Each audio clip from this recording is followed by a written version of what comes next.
As anybody who's been watching my YouTube videos will be aware, when I came back into model railways after a very, very long absence and started to get the equipment together that I was going to need to build my layout, I decided to go for the Bachmann Dynamis method of control for the layout. I'd read about it in various magazines, and I think there was a free DVD from Bachmann available with one of the Model Railway magazines, which I got, and I had a look at the DVD, and I thought, yeah, the Dynamis seems ideal for what I need. As I say, I was coming back into Model Railways after a very, very long absence, and the Dynamis seemed to be exactly what I needed. It didn't look too hard to use, and it seemed quite easy to learn how to use it. So I thought, well, I'll go for that, which I did. I got the Dynamis and I got the Pro Box, which you'll have seen on, you've seen the Dynamis on on some of my other videos. And initially, I was very pleased with the Dynamis. I picked it up very quickly. The various features and functions of Dynamis very quickly soon became second nature, to the point where I was able to read and write to CVs, change logo addresses, and all this sort of thing, alter settings in the system menu. Pretty much anything that anybody would need to do with a DCC system I was able to do pretty quickly, which was great. Unfortunately, I started to have one or two problems with the Dynamis. Firstly, up here in my loft, I've got an oval of track at one end of my loft where I run locomotives in and generally just mess around with them. And I used to use the Dynamis handset from the other end of the loft. Now, what started happening was the command station was next to the oval of track with the Pro Box, and when I was at the other end of the loft, I started to lose the signal in between the two. Now, I had a look on some of the Model Railway forums, and some of the guys on there was saying that the loss of signal could be attributed to fluorescent tube light flicker. Now, I've got 3 5-foot tubes up in the loft, lighting the loft up for me, which I just thought straight away, well, yeah, that's what it is. And the thing that made me think that was because when I was virtually sitting on top of the command station with the Dynamis handset, it worked fine. And then as soon as I moved away, the signal started to fail again. I knew it wasn't batteries because I was using rechargeable batteries, but I only used the batteries for so long and then I would change them. So the batteries was always in good fully charged condition, and they were always reasonably new as well. So I knew it wasn't a battery problem. All the other various connections was tight and secure as they should be, so it wasn't that either. So I thought, well, maybe it's time to start and look around for something else. One of the other things that was happening with the Dynamis was with the handset. I was getting a bit of corrosion, what looked like corrosion, on some of the contacts within the handset for the batteries. Now again, I knew it couldn't be battery leakage in any way because I don't leave the batteries in the handset anyway, and when the batteries is in the handset, they're always new and they're always fully charged batteries that I use. I never let the batteries become old. So I knew, as I say, it wasn't the batteries, and also none of my Model Railway equipment's sort of held in cold or damp conditions, so I knew it couldn't be condensation that was causing it either. So I thought, well, I'm definitely going to have a look around for something else to see what there was on the market. Now, thinking back, I think I rushed into getting the Dynamis. I thought it was going to be ideal for what I wanted, not sort of considering that I may want to change things in the future, for which Dynamis may or may not be suitable. I didn't know at the time. But I thought, well, and now that I've come to change my control, I'll have a look around and see what there is. I'll not rush into anything. Now, at about the same time, I started to get rid of all my lock sound decoders, and I'm changing over to Zimmo decoders and Zimmo sounds, which I'm currently doing at the moment. One of the guys who bought one of my lock sound decoders and speakers off me was using the Prodigy Advanced controller, and I went up and had a look at his, had a bit play around with it and that. And it was okay, but I'm not really struck of controllers which has the dial on for speed control. It was taking me back to the olden days of the Hammond and Morgan Duet control as in the old Hornby controllers where you had the dial on for your speed control, and I wanted to try and stay away from that if I could.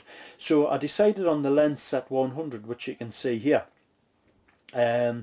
I bought this, I've had this for a while now and I'm still sort of finding my way around it, but I've picked up some odds and ends with it which I'll take you through soon. But is that when you buy the Lenz Set, for some reason you don't get the power supply with it. You only get the Lenz handset there, which you can see, and also the command station, the LZV 100 command station. You don't get the transformer there, which you can see there. Luckily, when I bought mine, I was able to buy the whole thing as a complete set. I got the transformer, the command station and the handset all together, which was great. You can see there that in the top left hand corner you can see the TR150. That's telling you that it's the 5 amp transformer, which I think will probably kick out a fair bit of power. It'll probably supply more than enough power what I'll need. You'll be able to control some pretty big layouts with that amount of power, I would have thought. Incidentally, I think my layout is going to be somewhere in the region of about 22 foot by 8 foot, so it's going to be a fair size, and there's all my locomotives will be sound logos, you know, with light functions and what have you. So I think the TR150 will be more than powerful enough for what I need. Anyway, some of the things you can do with the lens. First of all, just to try and take you through some of them, the addressing on the lens is different to the Dynamis. The screen there that you're looking at there is the screen for one of my Class 37s, which is 37048. Now with the Dynamis, you can put the full cab side number in as one of the addresses if you want to, or rather one of the logo names, which you can't do with the lens. You can only use I think between 2 and 4 digit addresses. There's something in the manual about extended addresses, which I haven't yet read, so I'm not really sure what that's about at the moment. Maybe if I decide to change the addresses, I'll do another video and, you know, show you how that's done. But at the moment I'm quite happy with the address as it is. I mean, there's no way you could get mixed up with my locomotives anyway. There's no way that I could get mixed up with locomotive I'm using, because simply I'm using the last 3 digits there of each locomotive. As I say, that's 37048, and then the other ones are, you know, would be 066 or, you know, 250 or whichever locomotive I needed to select. So I'll never get mixed up with them anyway.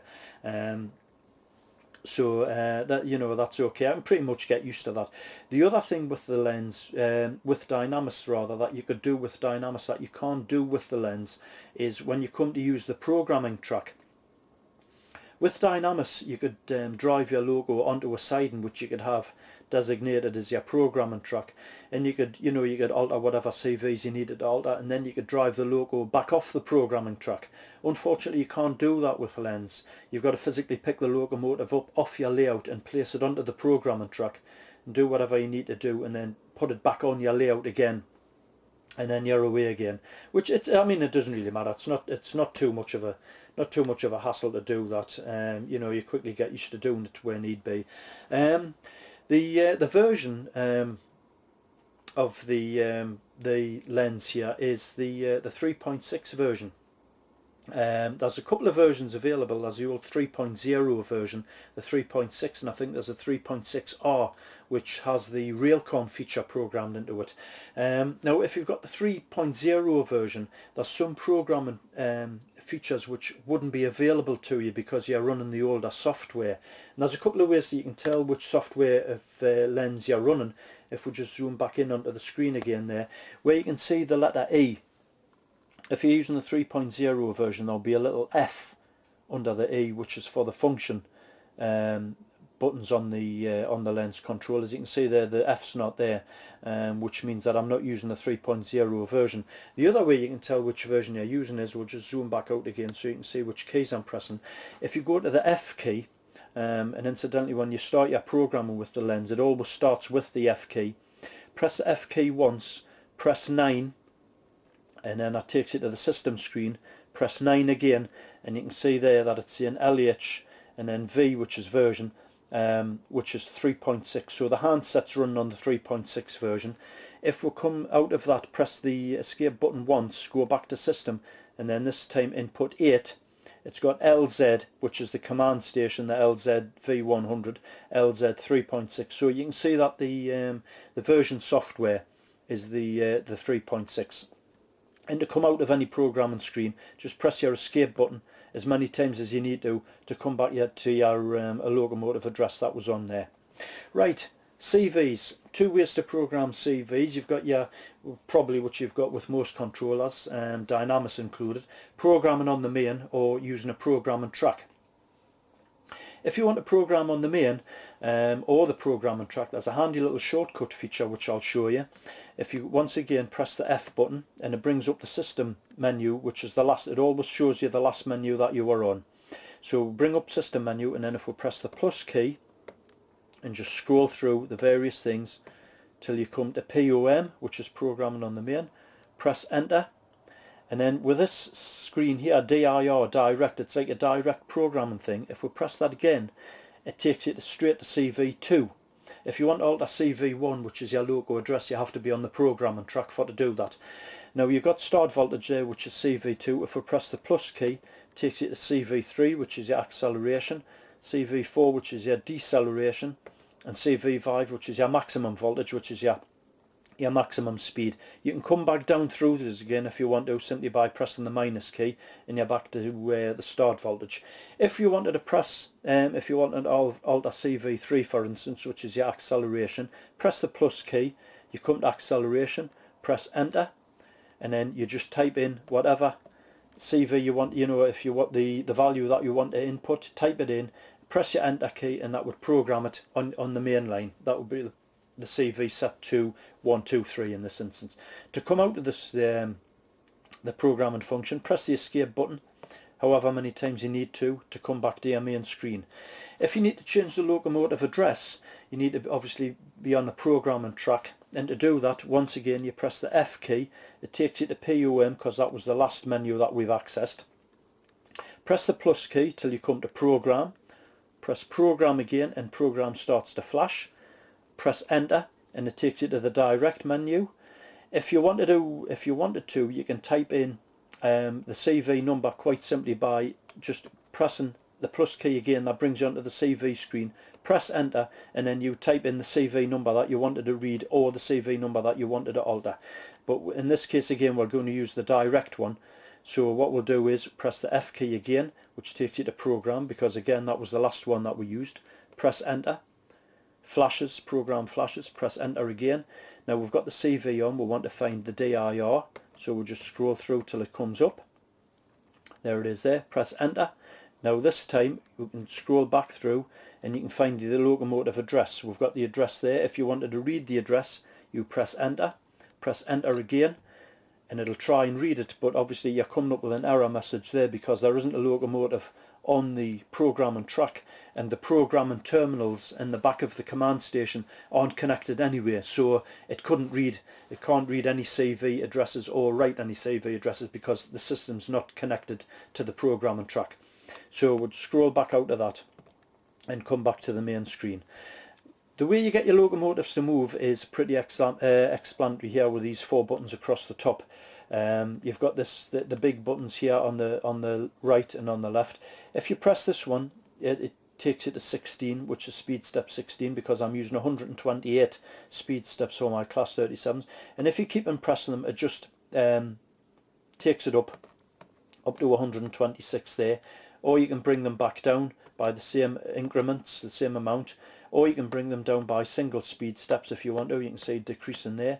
Or you can take it up in single speed steps if you wanted to. Whichever way you want to do it, it's entirely up to yourself.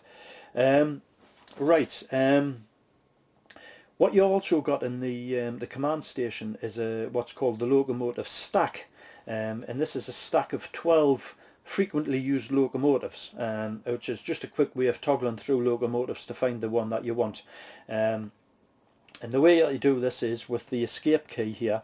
You can see this is on stack 2 at the moment, which is 37048. If we wanted to access stack 3, press the escape button once.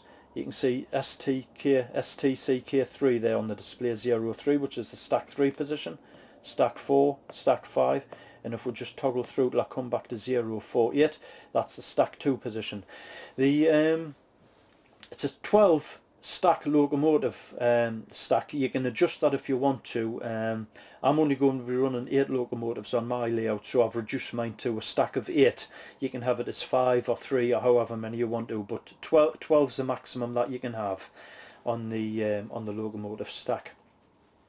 If you need to alter your speed steps, as I say, I have mine set for 128 on my class 37s. You can have that. You've got 4 lots of speed steps on here, which I'll show you. We'll go back to the function key again, which takes us back to the last used menu.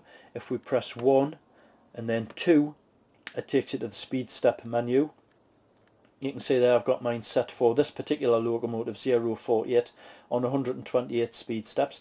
And if you want to change that, you simply press the plus key and you go back to the beginning, which is 14, 27, 28 or 128, and then when you just simply press enter and it takes you back to the main screen of your locomotive again. Whichever one you want, you just press the F key, 1 and then 2, and then select the speed step that you want and press enter, and you come back to that speed step there, which is the one that I'm using. For some reason I couldn't get the coasting feature to work on my Hornby Class 8 on 128 speed steps. I had to reduce mine to 28 to get the locomotive to coast, and I had to tweak some of the CVs as well, but that's working fine now. But as I say, I use all my class 37s on 128 speed steps. I think you can get far better once you've got your CV set up the way you want them. I think you can get far better control on the with the class 37s on 128 speed steps. Right, locomotive functions. You've got 3 function groups on the Lenz. You can control from 1 up to 28 functions, obviously dependent on whether your decoder supports 28 functions or not. And the way you access these is, if I'll just zoom in on the display again just to let you have a look, you've got this little mark here which is function group 1. If we press the plus key, brings you onto function group 2 and then onto function group 3. You can come back down through these with the minus key if you want to, or if you're on function group 3, simply press the plus key again and it'll take you back to function group 1. Now the function groups, as I say, you can control up to 28 functions, providing your decoder supports that. Now if you need to latch or unlatch any of the functions, that's done quite simply as well with the F key again. You press 1 and then 1 this time, and then that takes you to function group 1. You can see there FGR1, and you can see that I've got some of the functions on class 37 048 set to latching on there. Obviously with it being sound locomotive, number 1 is set to latch, numbers 3, 4 and 5 are for notching features on the Zimo decoder, and number 8 is the carb lights on that particular class 37. The notching on the Zimo decoders, just as a matter of interest, is a lot different to the notching features on the lock sound decoders. That was partly one of the reasons why I got all my lock sound decoders reblown with house sounds. I couldn't get away with the notching feature on the lock sound decoders with the SWD sounds. You press the F5 key for locomotive notching, and after a couple of seconds you would start and get the notching, and the same with if you wanted to stop the engine notching, you pressed F6 and nothing would happen for a few seconds and then it would stop, and I couldn't get away with that, which is why I got my, as I say, I got the sounds all reblown with house sounds. But with the Zimo sounds, these is the 3 function keys. There's a lot of different settings in the Zimo decoder which I'll go through with you when I'll do a video of the Zimo decoder and the Zimo sounds, and show you some of the features with that. But with the notching with the Zimo decoders anyway, it's instant notching. As soon as you press function 3 for your engine notching to start the engine notching, which would be when you are pulling away from the stop position, as soon as you press the 3 key you get the sound straight away, and as soon as you press the 3 key again, if you want to coast the logo slowly, the sound goes off immediately as well. It's not like the lock sound decoders. The Zimo is a lot more responsive, and a lot more programmable as well.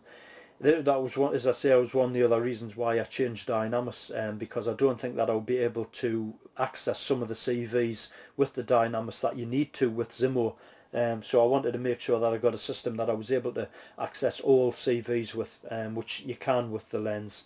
Anyway, if just getting back to the locomotive functions, if you want to set a locomotive function as a latch feature, we'll just say for the sake of argument you wanted to set function 7 as a latch.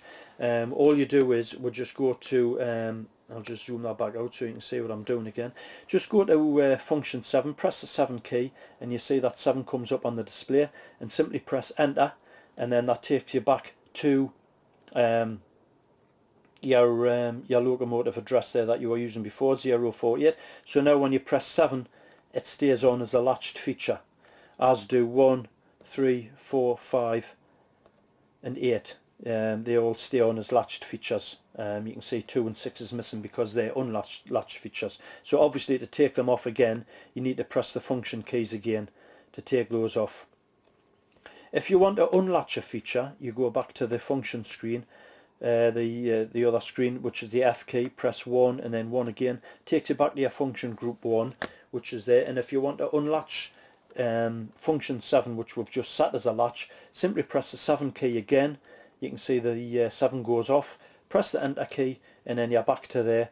And then when you press the 7 now, it doesn't stay on, it's on a trigger function there. You can see as soon as you release the 7 button, it goes off again. So that's how you do the functions on the Lenz. And I think, to be honest, that's pretty much all I can show you on that at the moment. The stuff that I can do with the Lenz now, I think, is pretty much all I'm going to need to be able to do with it.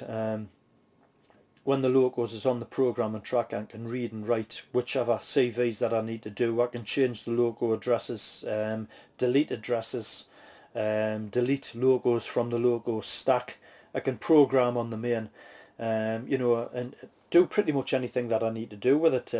It's second nature now with me. I don't need to keep picking the manual up every 5 minutes to learn to do what I need to do.